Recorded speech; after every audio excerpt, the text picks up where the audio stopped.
What up, though, y'all? It's Chris. Appreciate you connecting with me while I'm on the run, getting things done. And today's a glorious day here in the Motor City. The weather is milding out. All that white stuff that we had before is melting. It's making things wet. But that's all good if the weather maintains. That'll dry up, and we'll just be left with mild weather that will presumably be continuing to get warmer. But let's get into the topic at hand.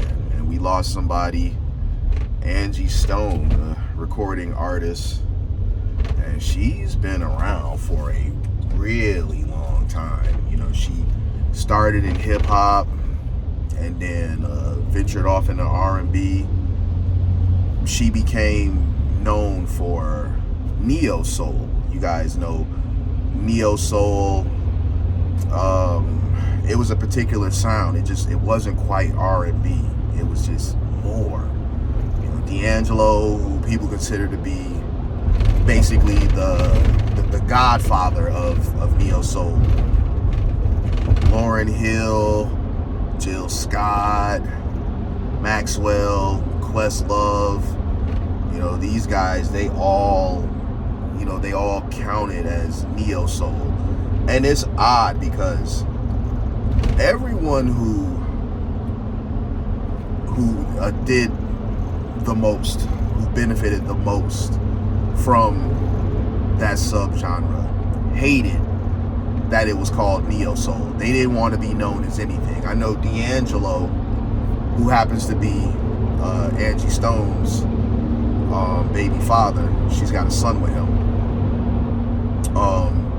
He has said years ago in an interview that he didn't really want to be put in a box. He just wanted to be known as an artist.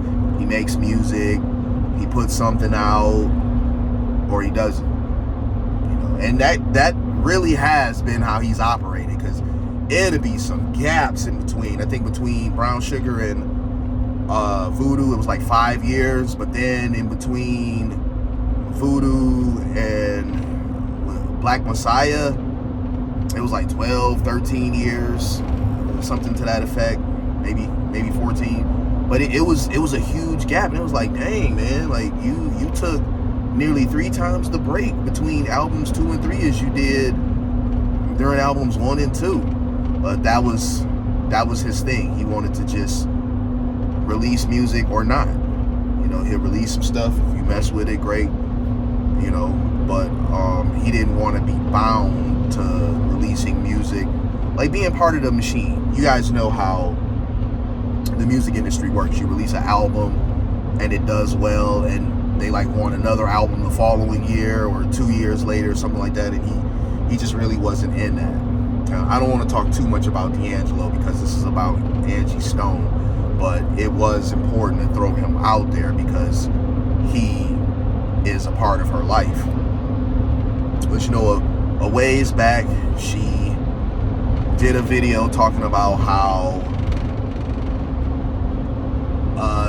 you know, her label owed her a lot of money. Like, they just haven't paid her what she's truly owed.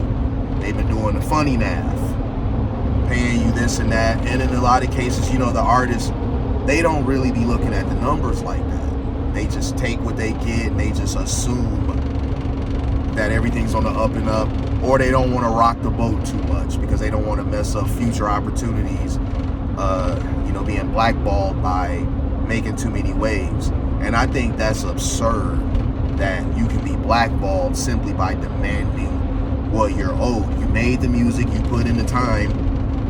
The powers that be want their money with no incident, right? So why can't you just simply get paid what's coming to you? What's coming to them is considerably more than what's coming to you. They own the label. So the least they could do is just pay you what you're owed, because it's a drop in a bucket compared to what they're receiving. But I'm not gonna go on one of them Kanye rants, but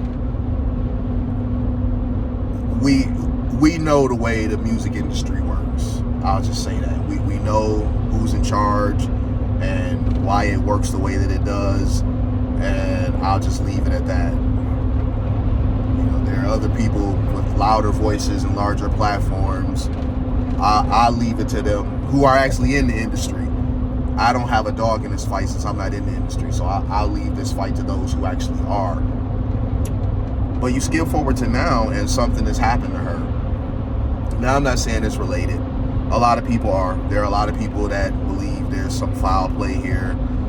She got into the accident. She had a Mercedes-Benz Sprinter. Those are pretty popular. There's one right here going past me. A Sprinter 3500 XD.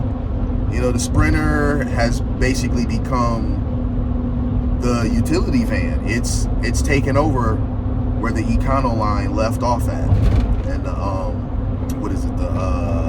Chevy Express, the GMC Savannah, all those were the working man's vans before, the everyday utility van to use for whatever, and the Sprinter has pretty much become the go-to for that. So they were traveling, they got into some accidents. The details of the accident, I've been waiting on those to be kind of fleshed out. That's one of the reasons why I hadn't talked about this until now, because I just wanted more details about the accident. But it's just, it's an accident. It's very vague. They don't really go into any details, so I can understand why people who are the conspiracy theorist type are putting the tinfoil hats on, because maybe there is more to it. But the timing of it does suck, that she put the music industry on blast. She gets into an accident, especially when she got some sort of sick before. She got pretty ill before. There's somebody in the industry right now, a prominent figure who's in jail right now awaiting trial, who we've heard that he is not above sliding somebody a little something to make them sick, to solve problems that way. Now, I'm not saying that's what happened to her, but we do see in the music industry that is a thing. So we don't know how that came about. She came back from it. She got really emotional about how sick she got. So that must have really been something traumatic for her, because she was really it was almost like she was reliving it when she was talking about it. And now this accident, there's 9 people in the Sprinter, and she's the only one that perished. People find that to be odd. I'm not saying it isn't odd, but I will offer this, and this is something that people aren't saying. Auntie was in her 60s.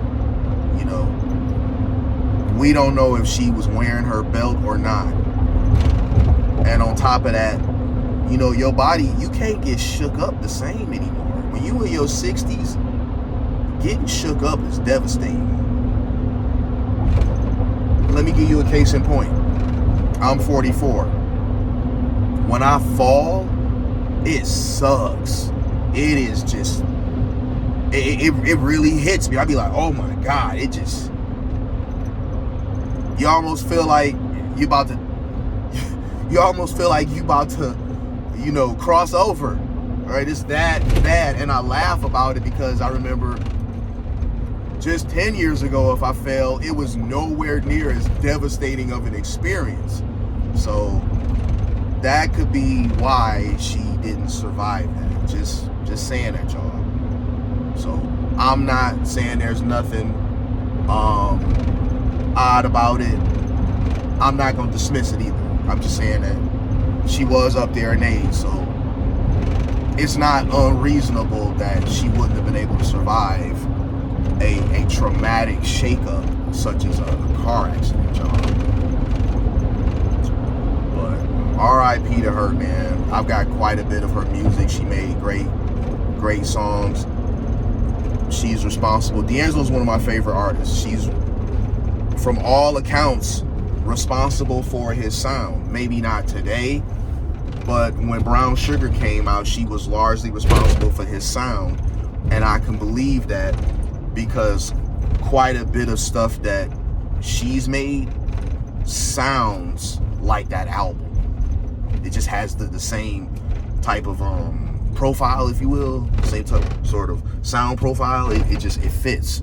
So I can definitely believe that. And they were, you know, they were together at the time. So I definitely can believe that this guy who she was with, that she thought she was gonna be with, she wanted to help him along in his career. Because I think he was like 19 when they met. I think she was like 31 or something. That was always controversial. People criticized her for that, called her a bit of a. I'm not gonna go there, man. I'm really not. I'm not gonna go there because she's not here to defend herself, and you don't kick people while they down, and you certainly don't do so when they no longer here to defend themselves. So I'm gonna just go ahead and cut this video there, man. R.I.P. to Angie Stone, great artist, and gone too soon. I'll holler at y'all soon. Peace.